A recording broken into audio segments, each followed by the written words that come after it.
You. Great. All right, so just for some basic terminology, a federal grant is an award of financial assistance that is written into legislation. And when that legislation passes, and the government will then grant money to organizations to fulfill whatever was in that, the purpose of that legislation. And federal grants come down to us in different ways. And it could come out through what's called a formula grant. And a formula grant is when, based on different demographic information or census information or vital statistics type things, the federal government then gives to local governments monies. So that's why you always are hearing, why it's so important that we're counting things properly through the census and other sources, because when that formula grant comes down, it's based on the number of people and the number of infant mortality and the percentage of this and the percentage of that in your community. So usually a nonprofit is not eligible directly for that formula grant, but that's why you always hear the importance of the census and so that our communities are getting the monies that they deserve. So we don't have accurate I'm, information. let's see. I'm just going to ask everyone if you could to just mute your lines, just so we don't have any background noises there. Yeah, I don't think I can do that. So then we have the block grant. And so a block grant is usually a large sum of money that a state agency writes to the federal government and says, in this broad area of, say, mental health and substance abuse, this is the challenges we're having in our state, in our, city, whatever the block grant is for. And then the money flows to those state agencies. Now, a block grant, again, as a nonprofit, we are not eligible to apply to. However, those state agencies are often then funneling that money onto, down into the community and supporting nonprofit organizations. So it can be really helpful just to follow where your block grant money is going, find out the agency, your state agency that is in charge of that, and start to kind of make friends within your state government, because they then are awarding those funds down into local communities. And then discretionary grants are the kinds of grants that we're going to talk about for the rest of this session, where that's where the federal government puts out um, that release of funds, and then the most, you write the competitive application, and then they score them, and the highest ones win. So that's kind of what we're talking about throughout the rest of this session, those discretionary grants. And kind of, some good news, is that, it has been a good time because of the American Rescue Plan. It really has been a great time to look for federal grants. Some of that money is now starting to dry up, but, what happened was a lot of those discretionary grant funds, they just got more money dumped into each pile. And so, where, previously, let's say they awarded, 150 million, then all of a sudden they started awarding 250 million, that kind of thing. And so those discretionary grants really were boosted up in the last few years. Now that is starting to dwindle a little bit, but some of the piles of money are still pretty a little more robust than they used to be. Another area that you might find, that is a big pile of money from the federal government is through the Infrastructure Investment and Jobs Act. And so those funds are now, starting to leak out into the community. And that's a big, big federal investment into communities. So you might want to look at that and see if any of those dollars also fit with what you're doing. So when the federal government releases their set of instructions, they all release that set of instructions with different acronyms, right? Just to make life interesting for all of us. So, HUD tends to use the Notice of Funding Availability, a NOFA. Department of Education, uses a lot of times the request for applications, the RFA, or the request for proposals, RFP. I tend to just use RFP as kind of my default. DHHS has really moved to the FOIA, Funding Opportunity Announcement. So it doesn't matter what they're called. These are the set of instructions that you use to apply for federal grants. And um, and these documents are really dense. They can be hundreds of pages long. So, what we're going to do today is just kind of go through some of the highlights of those RFPs and the things that I'm always kind of looking for to make decisions and when I'm writing and things like that.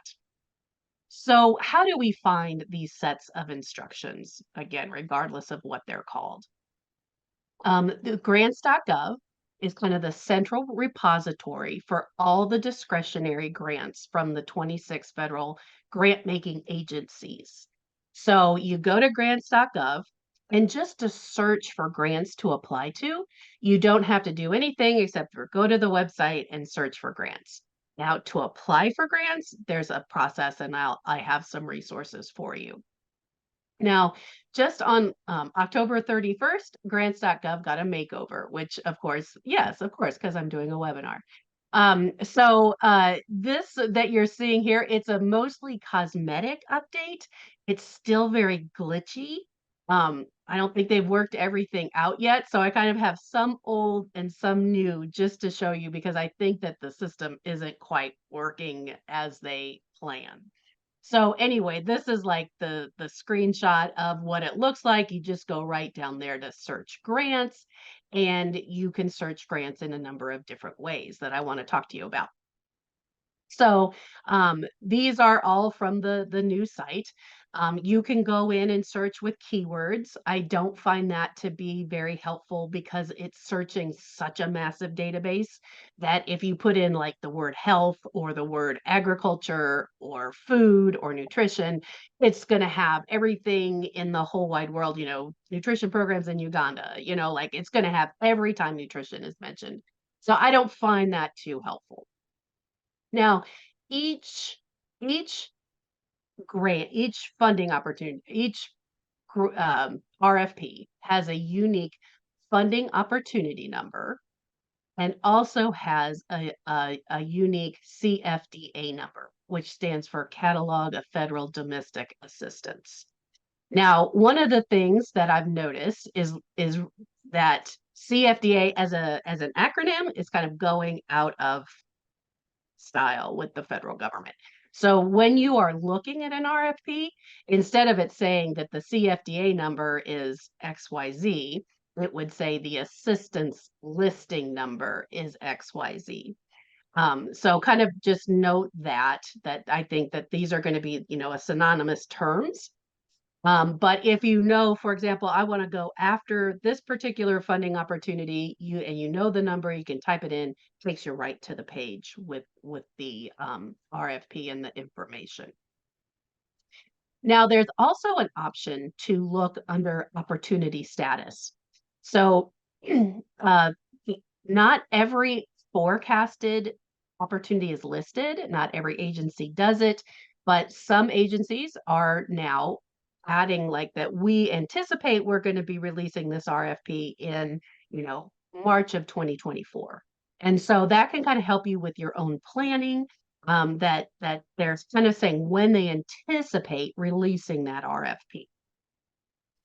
Posted opportunities are ones that have been posted. They're live. You can apply for them. They haven't, the due date has not passed.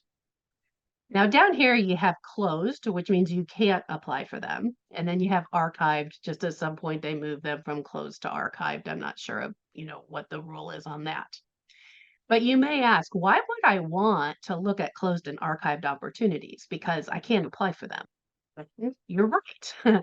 However, a lot of grant applications are fairly cyclical. And so what you can do is work with an old RFP, the previous year's RFP, and start to develop your own applications and, figure out what kind of partnerships you need, figure out what kind of data you're going to need or any systems or staffing and things like that, and start to work to develop your application way ahead of time. Because usually, I mean, it varies, but usually it's like a 6-week window on average, could be more, could be less. And if you haven't even started on a federal application, 6 weeks, while it may sound like a long time, it's not a very long time to put together a really competitive application. So I am frequently going to look at, past RFPs to help my organizations develop them, that they want to apply into the future. So that's why you would want to do that.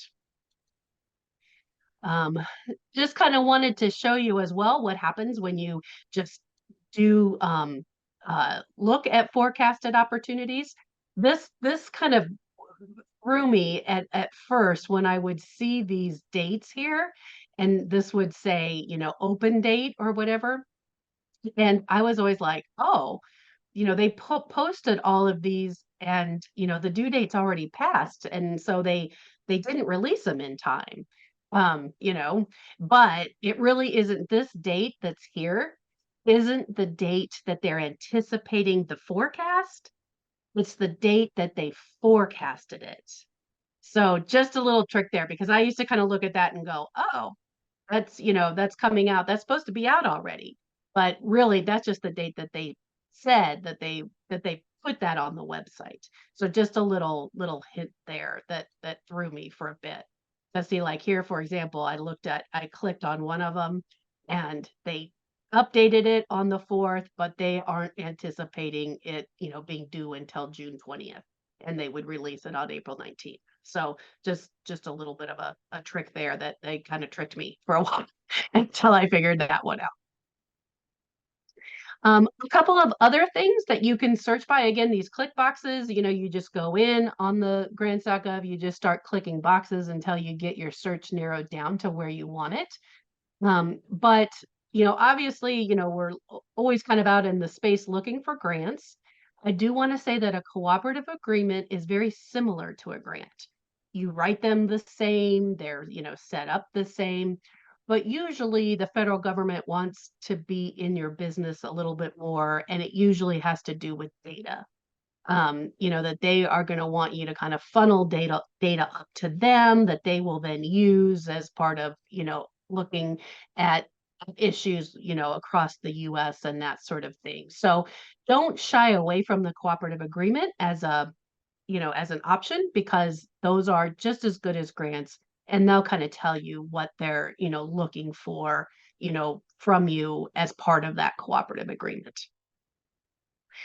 Then there's eligibility. Again, you can go in and click on, we're a 501(c)(3) nonprofit, or we're a institution of higher education, or a hospital, or whatever. And so you can check by eligibility as well, so that you're not finding all these great opportunities that you're not eligible to apply for.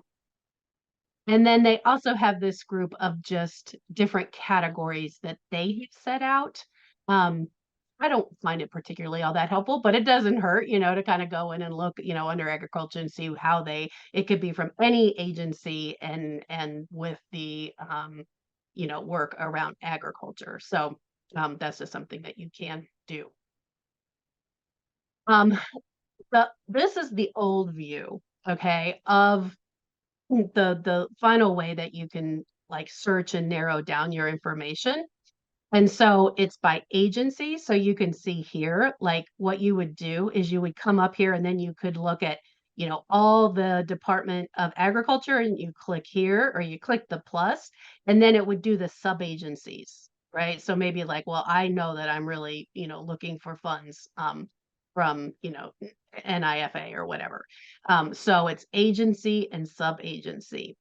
Which can be very helpful, again, to kind of see what's all out there within an agency and how it's broken down. The reason that I don't have the new view is because they've almost done it backwards. And so right now, and these aren't working. And so right now it's like it has all USAID and they're all listed and then all the sub agencies are listed. So you got to like scroll and scroll and scroll and scroll. And I just don't think it's a bug they haven't worked out yet. So that's why I'm kind of showing you the old view because I'm sure that once they work the bug out, it'll probably be like this. Except for right now, it's the opposite where everything is listed. So that can be a really helpful way to search as well. And I do that a lot. Just doing a search with a, agency and sub-agency, then you can see here what, kind of pops up is then the opportunity number. Like I said, they each have that unique number. Then their title, the agency, it's posted, when it was posted, and when it's closed. Now, there is one other little glitch that's going on. When you search by agency and sub-agency right now, your screen just looks blank. And you're like, I didn't get anything. Why didn't I get anything? But it scrolls you down to the bottom of the page. And so you got to scroll back up to get to this chart. So again, it's just we're in a weird situation right now with their update. So but this is what, it looks like. And then to get to that RFP, and to get to, other information, you just click on that and it takes you right to the information. So this is just an example of what it would take you to. The first is kind of a synopsis of the funding opportunity. So you can kind of see here, it's a grant, it's a discretionary grant, um, you know, uh, what the CFDA number is. They do have a match. You can look at the due dates, you can look at the funding and kind of at least start to get an idea of, is this opportunity something that's kind of fitting within my budget, my timeline, that sort of thing. Right below this kind of description is also it's I'm sure a little hard to see, but all the kind of the information on what the grant opportunity is for. So, it's a little dense reading right here, but you can again look at all of these. You don't have to go into the whole RFP. You can really look at this and, kind of decide if, this is something that, then it does feel like a good match. These kinds of things that they're looking to do or things that we're doing, that sort of thing. And you can, then decide, okay, this isn't us. Let me just skip looking at the RFP, or I need to look even more in detail because this looks like a good fit for us. They then have just different information there and kind of descriptions. You usually have the link to the website for the organization and that particular program that's being funded. And then down here, you can kind of see, where you can find the actual RFP. So you go into related documents and you can download that information. Um, so, so grants.gov, great site to use, has everything. Right now it's a little wonky, but I think they'll work it back out. But it really is the, kind of the go-to place for your federal grants. You can also, if know that you are working within like, USDA or Office of Minority Health or any of the other federal agencies, you can also go and sign up for their email alerts. You can choose like, I want emails on all your funding opportunities. I want data and statistics because a lot of times what you're doing is, kind of parroting back to them their own statistics. You could request information on different, evidence-based programs they might have or whatever. So you can also kind of go right to the departments themselves and request what kind of information you want. Um, just so you also know, GrantStation also has a federal database, and it works off of grants.gov and will connect you back to grants.gov once you find the funding opportunity that you want to look at. One of the things that is, we do the forecasted and the open, but the closed and archived, we don't pull over. So the only things in our database are those kind of live or going to be live ones. So just so you know that, but it's a kind of a easier interface sometimes than the grants.gov. So if you're just searching for grants, again, you can go in, you can do it, you don't have to do anything fancy. If you are going to apply on grants.gov, which is more and more, that's kind of the standard now that you're not submitting paper applications, that you have to get a grants.gov registration and get your sam.gov registration. Within your SAM, you used to have what was called a DUNS number, a Dun and Bradstreet number, but now we don't need that. And what we need instead is a unique entity identifier, an UEI.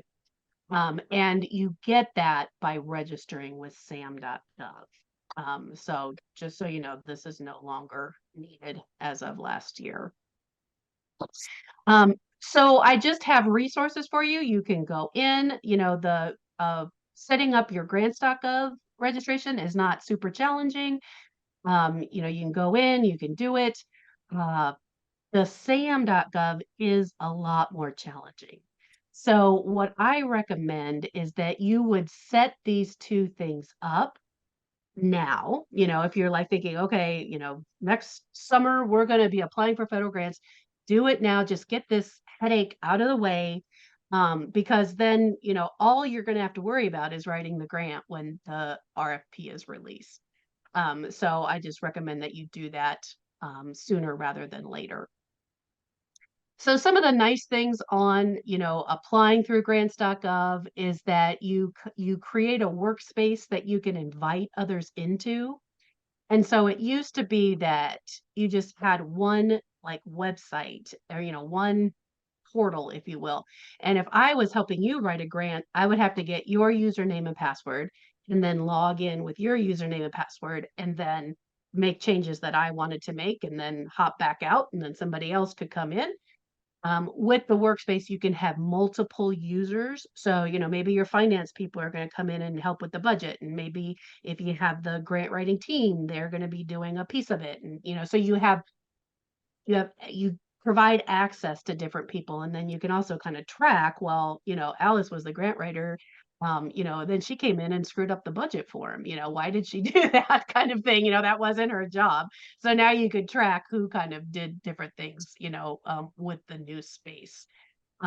So there's a great, free webinars on grants.gov about creating your workspace and using your workspace. So, you can use that as well.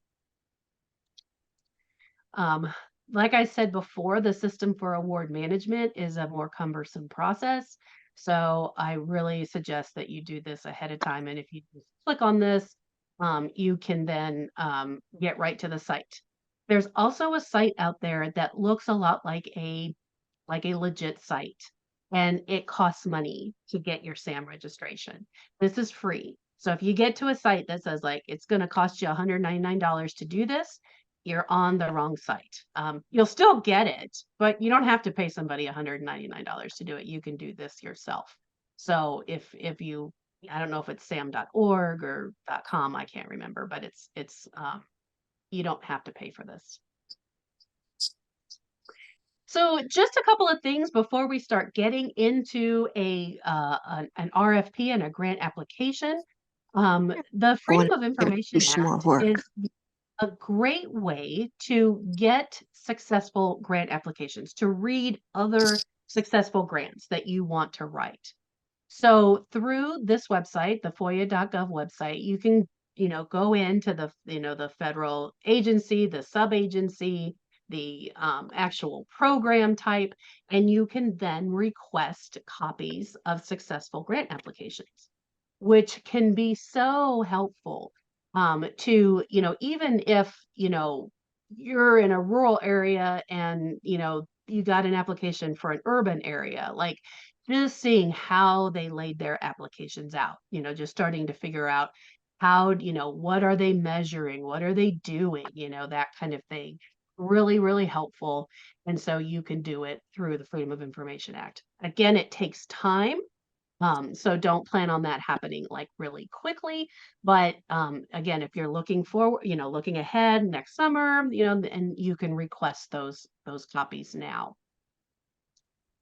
Usually most of the federal opportunities, they're going to have a website that's going to say who is currently getting those grant funds or who has gotten them in the past.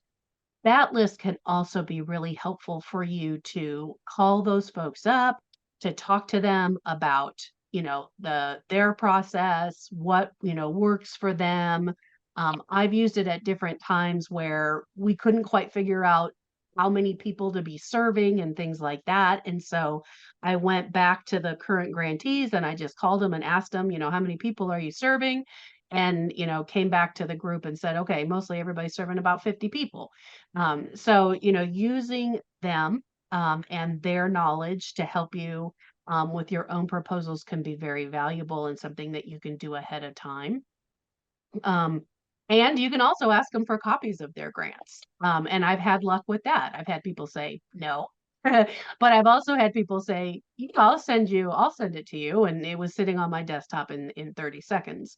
So, again, working with them can really be helpful to help you kind of figure out how you want to frame up your applications. Another thing that I frequently do with the different agencies, if they do this, not every agency does, but a lot of times they will have the abstracts of all the funded applications. And so it's usually like a one pager, but I can go in and look and, figure out what were their goals and objectives? How much money did they ask for? What are their major activities going to be? Those kinds of things, and take, several different, funded proposals. You don't get the whole proposal, but looking at several abstracts can kind of help you figure out, what direction to go yourself. So whenever you see these, I think they're very, very valuable to look at to help you, figure out how you're going to measure things. What's your ultimate outcomes going to be? Those kinds of things. So now we're going to move into the reading the RFP. And so RFPs, by the time I'm done writing a federal grant, they are very, very dog-eared and scratched, marked up. I have flags, stickers, I have paper clips, I have whatever. And because these things are so dense and they're so full of information that you need, a lot of times I would recommend having more than one person looking at that RFP just because, it's hundreds of pages long. You might, if you're kind of in charge of putting this together, you might skim over something that's actually kind of important, and then that lessens your chance. And so if you have more people reading it, then more people can kind of help to critique your application before it goes in. It is not uncommon to read through an RFP and see inconsistent information. I think the federal agencies are, also trying to get information out quickly, and they have several authors on these RFPs. And so I've seen it where, the amount you can request is different in two locations in the RFP, or their goals and objectives that they laid out are different in RFP. So if you see that, then I would reach out. I'll show you the agency contacts. I would reach out and get that clarified, in an email or in writing, so that you have kind of some backup to protect you, in the case of anything, being inconsistent or conflicting. So Office of Management and Budget has kind of a standard format. And I looked through some RFPs through USDA because I knew that, you guys, that would be probably a big agency for you all. And the beauty of it is USDA actually follows the OMB standard format. Not everyone does, but these guys do. So these are, the standard sections of the description and the award and eligibility. And so we're going to go through this kind of piece by piece with some of the things that you just might want to pay a little bit of extra attention to.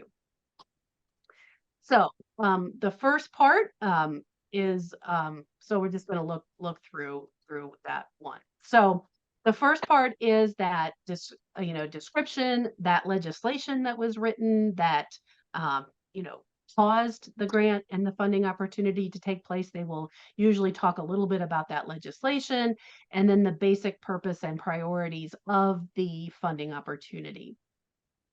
So you can see here with the one that we're going to go through with the Community Foods Project, it did just close, but it says where that kind of came from legislatively, and then it also talks about what its purposes are. Now, when you're writing a federal grant, they're very, very competitive, and you want to make sure that your priorities and your purposes are completely aligned with what their purposes and priorities are. So it doesn't hurt to ever, parrot your own, goals and objectives or your own information, right back, that what we are going to do is we're going to meet the food needs of low income individuals through food distribution, blah, blah, blah. Like you can parrot that information back to them, and say that, these are our purposes as well, to show them that you're completely aligned with what they're doing. Just get 'em all So loaded those up. are always Yeah, really good they're pieces to, studded, they're 150 at Discount Tire and they're out of stock. I just learned how to do that. Okay. So those are always there. Again, making sure that you're very aligned. Then the award information, everyone's always interested in what kind of funding is available, the amounts and the timeframes and things like that. So a few things that I want to kind of talk about. Sometimes they will have, they'll always have a maximum amount of what you can apply for. And then sometimes they'll have a minimum amount of what you can apply for. So you have to be within the ceiling and the floor, or else it doesn't even get read. So if you ask for more than was allowed or less than the minimum, they're not even going to read your application. It's just going to go right to the circular file. So always, make sure that you're falling in there. It's always nice when they have kind of the, average, awards that they're going to be giving out and the number, so that you can also kind of determine your own competitiveness for that. It could be really different if they're giving out. I have applied for only one grant. They were only giving one. And like that's really competitive, right? Like so, now most of them are, they're giving multiple grants, and that sort of thing. But, kind of knowing the number also can help you. And then one of the things that you really want to watch out for are what's called budget periods and project periods, because each agency kind of does that a little bit different. So sometimes, let's say you have a 3-year grant and they have 3 12-month budget periods and 3 12-month project periods. That makes like the most sense, right? Like, yes, there's 3 years, there's 3 budgets, that kind of thing. Sometimes they have a 36-month budget period and then 3 12-month project periods.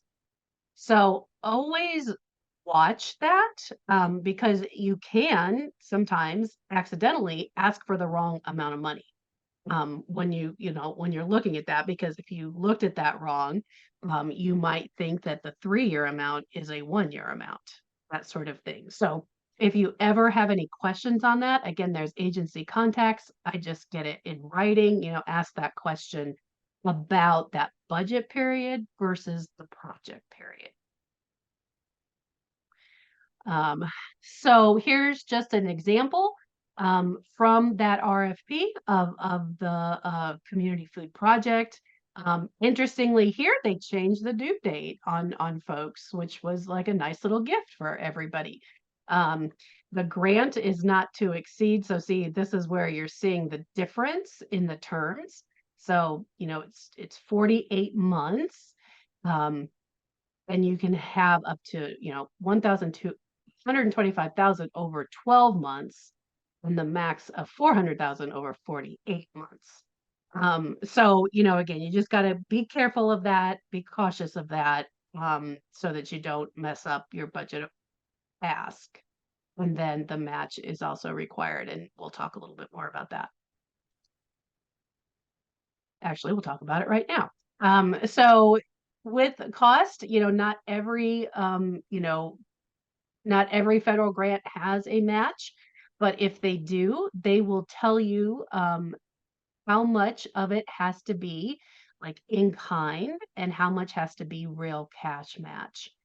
So sometimes, I've been where, it all has to be cash match, or it can be both or whatever. And, they also have different rules about like how secured that match is. So sometimes like you have to have it all secured at the time of the application. You have to have the letters saying, I have this much money, or I have this in-kind donation, or whatever when you submit. And other times they let you like do it post award. It is always, it is not 100%, but most of the time you can't match the federal grant with the federal grant. There are a few exceptions, but for the most part, that's, that's the case. So, your money or your in-kind donations have to come from somewhere other than a federal grant. So when looking at those matches, just a couple of things that I want to point out that, when we're looking and we have to have real money match, any organizational funds that you have, if you have any fee for service, you have any investments that, create income for your organization, you can use that information. If you do fundraisers or you have, just individual donors who give dollars and don't restrict them in any ways, then you can use those kinds of things for match.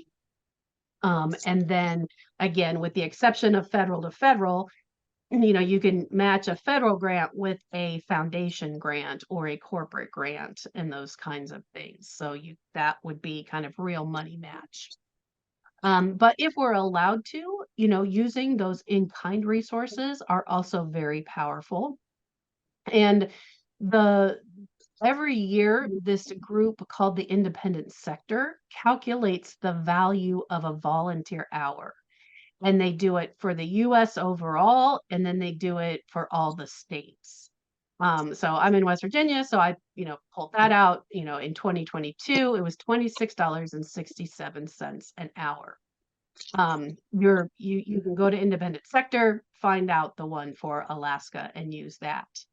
Now, if you are using volunteers and you are documenting their time like you would an employee, then you can use this amount as in-kind donations. And that is probably huge to your organizations who probably get a lot of volunteer support. So you have to set up that system to track it. That's, the part that's really important. You can't just kind of willy-nilly it and just say, yeah, we have volunteers and it's about this many hours. Like you have to have the paper trail to go behind it. But this can be huge for nonprofits to really show that they have additional matching support. Now, if you have volunteer activity that is people doing their professional job. So let's say, just trying to think about it. So let's say you have somebody who comes in and plows your fields. I don't know, and they're, using their tractors and they're doing this and that, and that's the work that they do in their real life. And, that's their profession. You can then calculate their thing by what they actually get paid. So whatever their professional rate is. So that can also add up to a lot more, if they're doing their professional job. So those two things could be really big things that your organizations will want to start to capture now so that you can, then use this in-kind match when you write your federal proposals.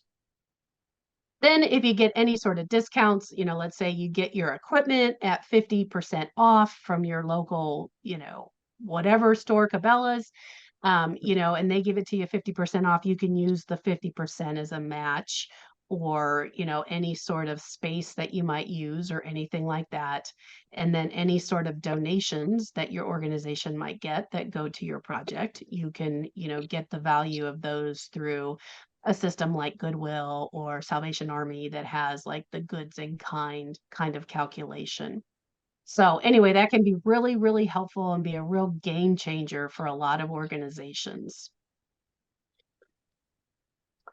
When we look at eligibility, again, that's one of the things that we pre-screened when we were on grants.gov, but that's always something to just check, that you are eligible. And if you're not, could you partner with an eligible organization or something like that? That's a workaround that you can sometimes do.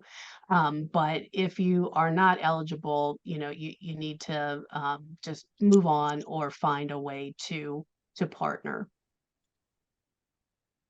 Then I'm always looking at the information about, all the things that have to be submitted in the application, and, how you can submit it, what are the due dates and times.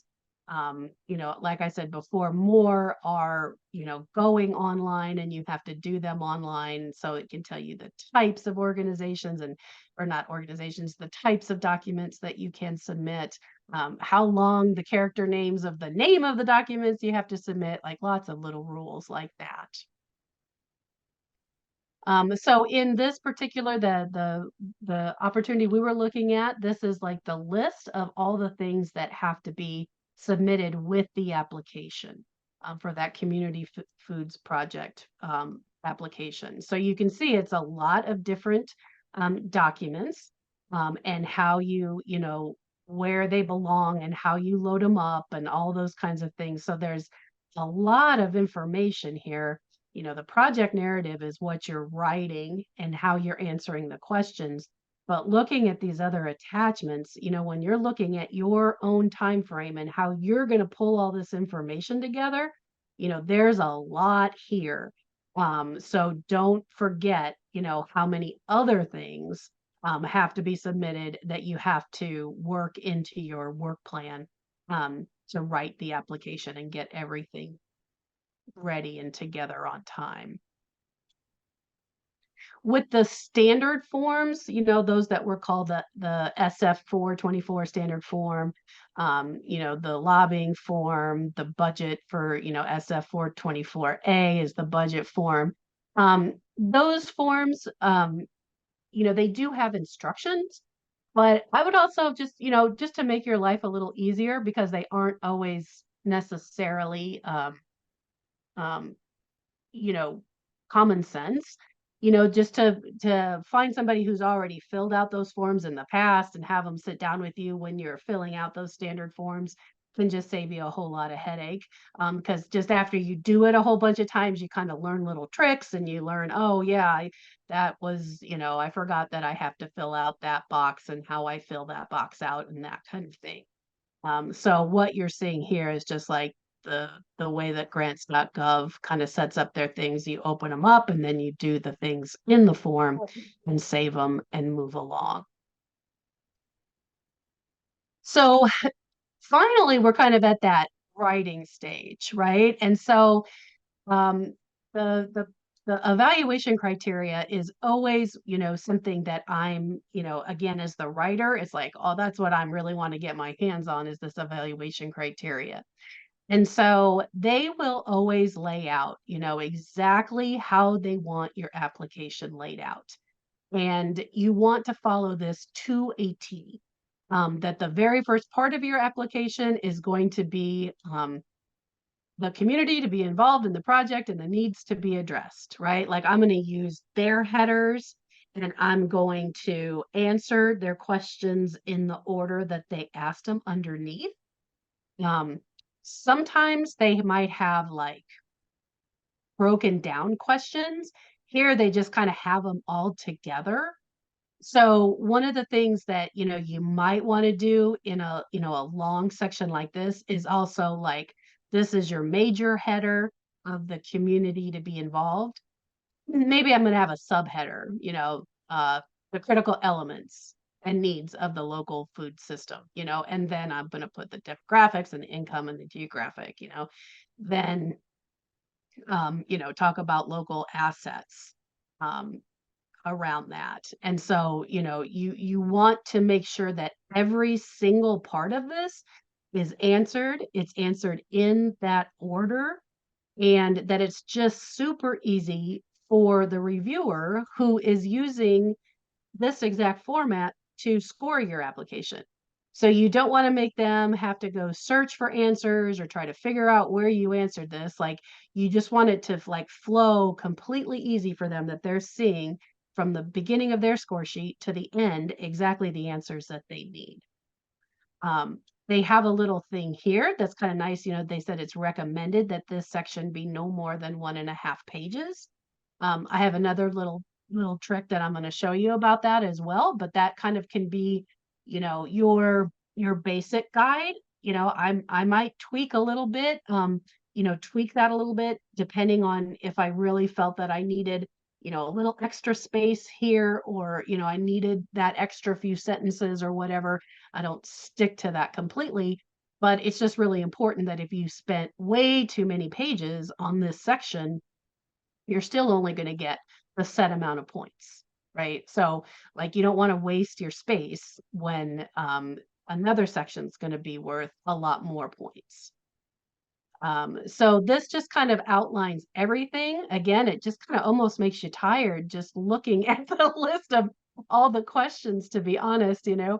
But and it's why, you know, when I said, like, if you have that 6 weeks and this is the first time you're looking at it, it's like not enough time. It's like there's so much that you have to do.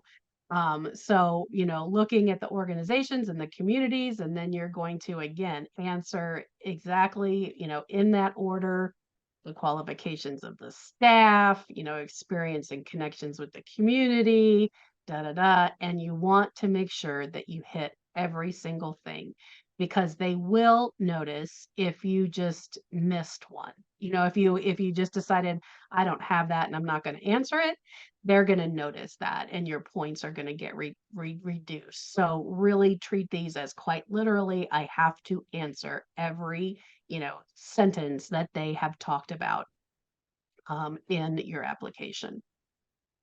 So these are just, again, just some different, you know, sections. I won't go through them all line by line, but you have, you know, your project goals and outcomes.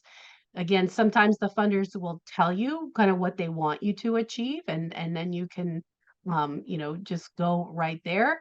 A lot of times I'm going back to the purpose or on priorities that were listed in one of the earlier slides that I talked about. You know, if they don't have anything like that, I'm going to say, well, okay, that was what you were trying to do, so that's what I'm trying to do.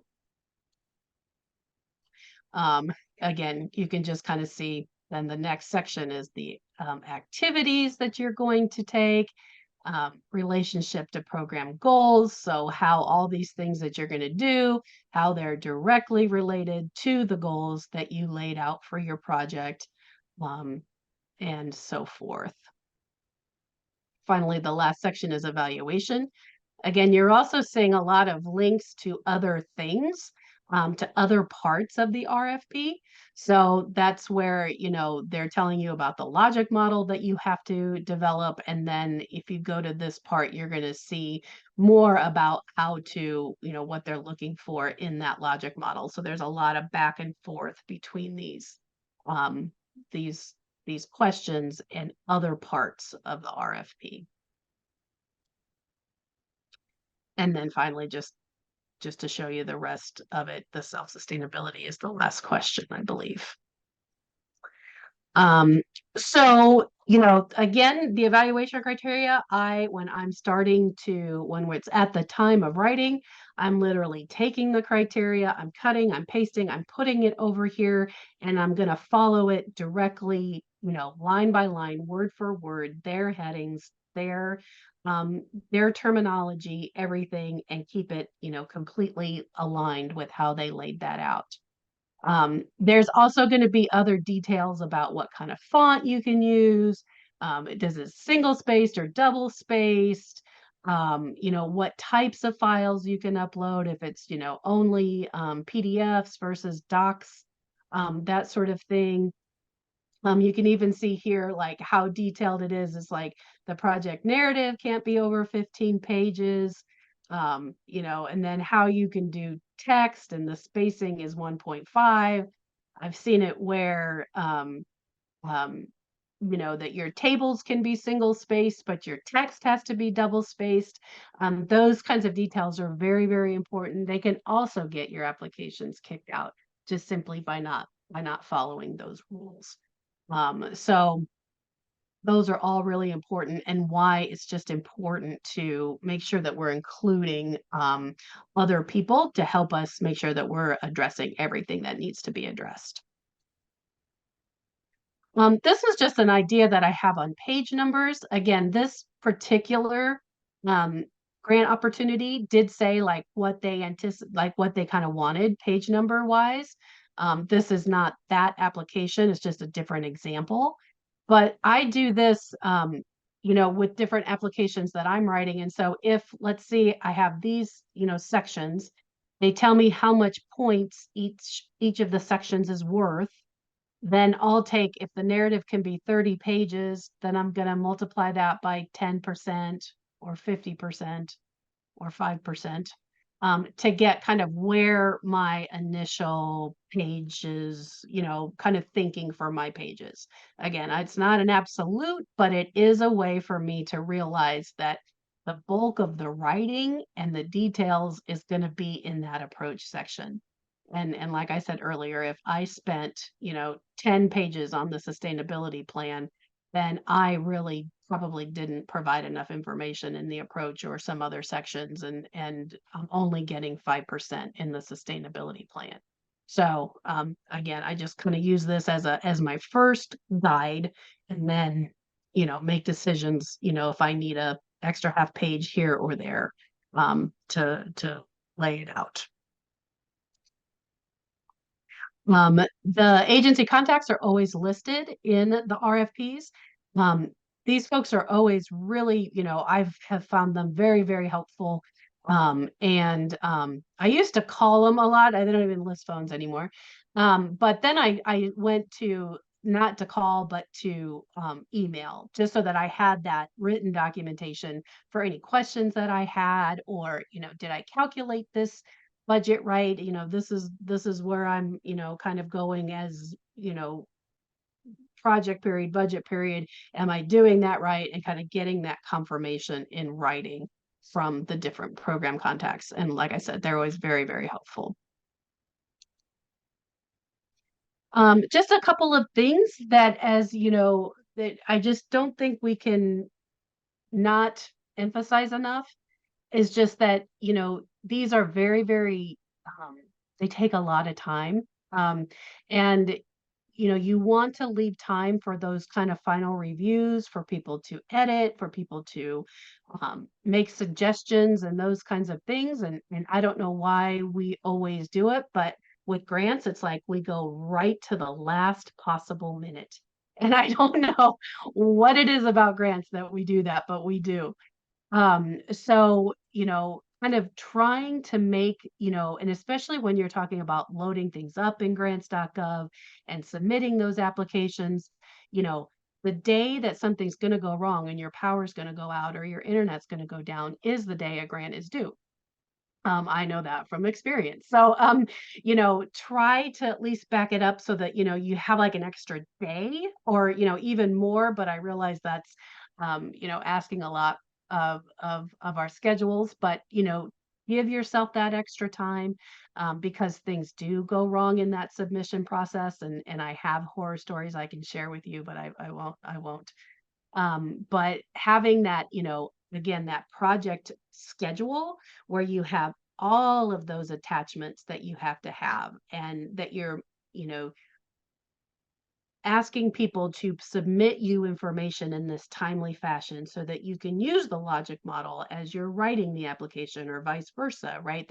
That these things are all, you know, the letters of support are saying the same things that are written in the narrative. Like, you need those things a little early. So just the more you can kind of have that schedule of when everything is due for some accountability for everybody to be putting the application together, because it's a stressful time and it's just a lot of work. Just without a doubt. So just critical for that timing piece. Just a couple of things that reviewers are very frequently asked to look at. Number one, seeing that, the program's goals and objectives relate to the organization's goals and objectives, and that you aren't changing yourself to fit the grant opportunity. Like they want you to be, working in the same area. They want you to be working, have that past track record of working in this field.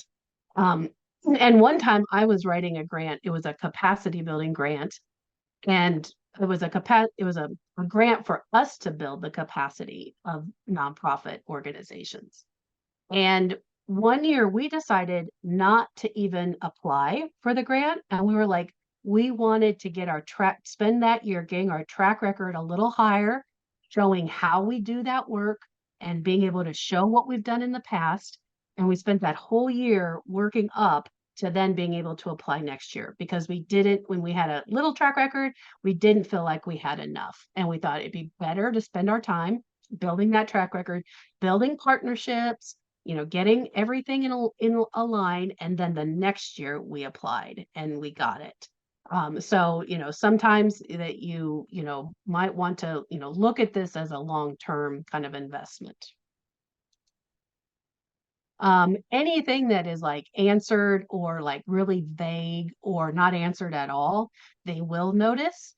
And so if it's just, generic answers that, we partner with the community and businesses and corporations and volunteers and like these really generic statements like that, when I can't see any corporate involvement in your projects, I can't see any volunteers in your projects, it's like that you want to be very specific as you're writing your applications, and they will notice if something's not there. So like address it, explaining why it's not there or whatever, as opposed to just thinking I'm going to skip this and hopefully they won't notice, because they will.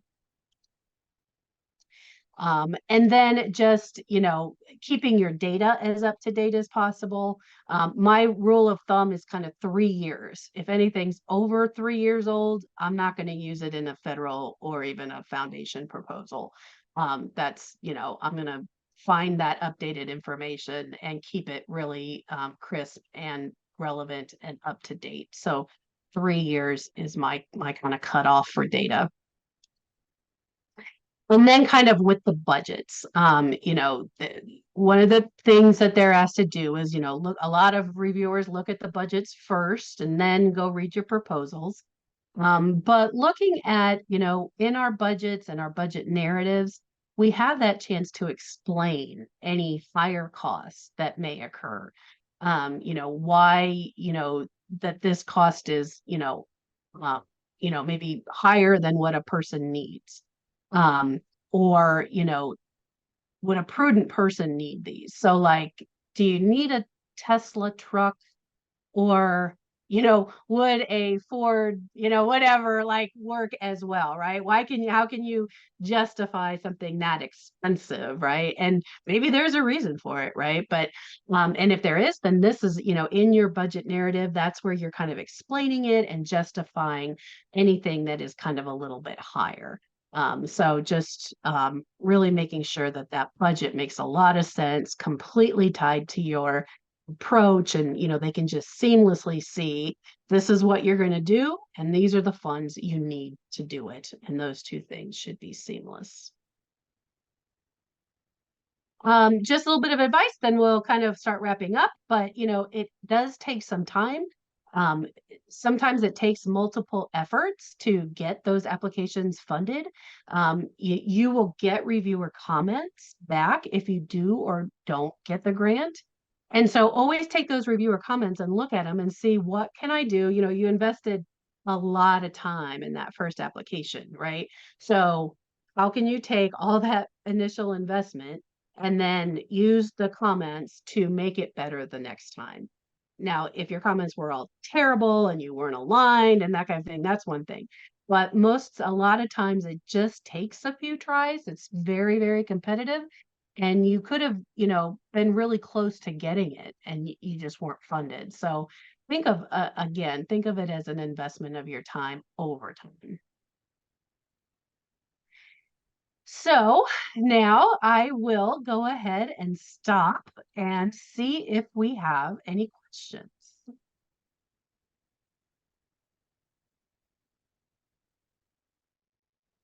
Anybody And we has could- questions, just think about. You can raise hands or just yell them out. I have a question. When, can you hear me?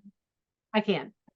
Okay, so when, excuse me, when writing these grants, well, I'm Michelle Flagan, I'm the greenhouse manager of the Alaska Gateway District, and I would like to apply for a grant to expand the growing area to grow more in the summer and then process to freeze the school to use later. And then, so applying for the grant, I would like to get, we already have a high tunnel, I would like to get another high tunnel. And then just the supplies for processing the food, like a vacuum, some kitchen supplies and things like that, possibly another storage fridge. At the one school in the district, the one teacher who teaches some ag classes, he would like to piggyback on that grant. Get more lighting for the greenhouse and some get some supplemental heating in the greenhouse to extend like through the whole winter. And I'm just kind of wondering if adding too many, like he feels like if all go under the same idea, more food, I'm a little nervous that it might be too much that we're at. I'd like some feedback on what your thoughts are. Yeah, so I think that if I think I would look at kind of budgets first. That if if you have, I'm just gonna throw out pretend numbers. Let's say the budget's $500,000, and the first component that you were talking about of what you want to do with the high tunnels, is there money left over? From all of that then you could tie in other things. I think that that's okay as long as you're still showing that it all fits together.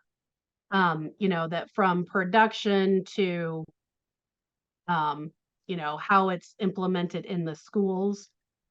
So I don't think that that's like too far off. But I would look at the budget numbers first though, like make sure your part's kind of funded first, or what you're doing in that process first. And then if there's money left overs, I think you could show how it goes from one thing to another thing, and you're kind of part of the supply chain or the food chain, or from one area to another, making that connection. You know what I mean? Yeah. Yeah. But like if you add in his part, then that does get to be part of that part is part of the narrative as well, right? Like what's going on with all of that. So just making sure that when you're writing, that you're writing the whole story, the whole picture, and including all the pieces. Okay. So writing It could as also like- be something if you went and got, potentially, I mean, like if you went and got part of the greenhouse stuff, funded by a foundation, that could also possibly, be used as match kind of in your bigger project as well, potentially. Okay. All right, thank you.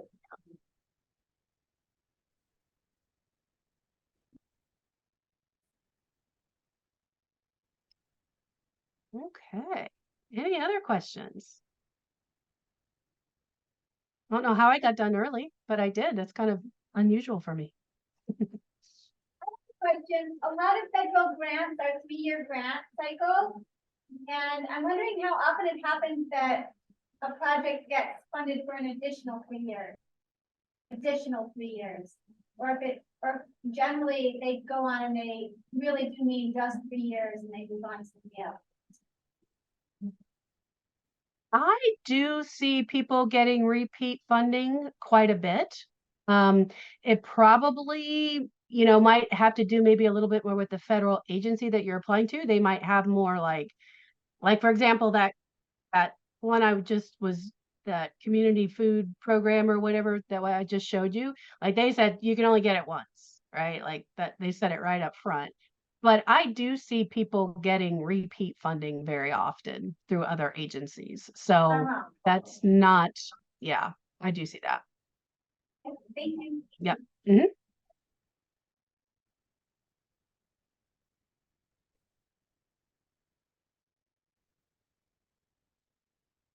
Okay. Well, I can pass the host back to you. Let me see, make host. Okay, I pass the host back to you. Oh, and if I don't know what the things are, but I'll just like let you guys know, like if you want my slides, you can just email me at ALICE at grantstation.com. And I'm happy to send you the slides. I don't know, there might be another place I can put them. I didn't really talk with folks to see if there's some place for people to submit the slides. But if you want the slides, just email me and I'll get them to you next week.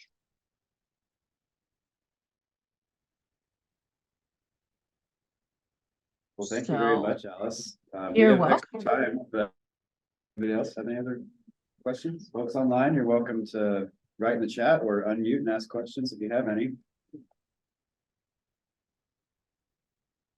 And if not, maybe we'll just go get the lunch line out early. There you go. Thank you, Your Alice. favorite presenter ever. All right. Well, thank you all. I hope you enjoy the rest of your conference. And yeah, and join us at Grand Station if you need anything. Thank you so much. Thank you. Bye-bye.